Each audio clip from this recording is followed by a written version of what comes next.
बिस्मिल्लाहिर्रहमानिर्रहीम। अस्सलाम वालेकुम दोस्तों, बहुत ही कीमती और बहुत ही ज़बरदस्त वजीफ़ा आयत करीमा कुरान पाक का, जिससे आपके घर में इत्तफ़ाक़ होगा, यूनिटी रहेगा।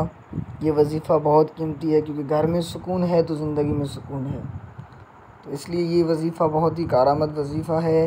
कैसे पढ़ना है, कुरान पाक की आयत करीमा है, मैं आपको तरतीब बताता हूँ। तो ख़ानदान में ना इत्तफ़ाक़ी हो तो ये वजीफ़ा पढ़नी है।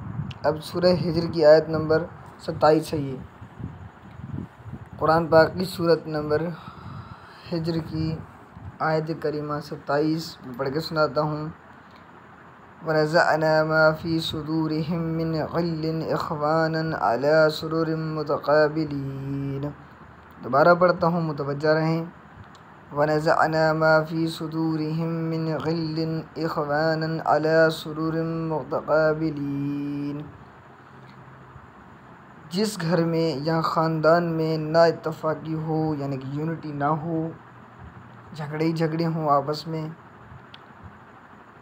तो इस आयत को हर फ़र्ज़ नमाज के बाद 11 मरतबा पढ़कर आसमान की तरफ मुँह करके फूँक दें, जब तक कामयाबी ना हो ये अमल जारी रखें।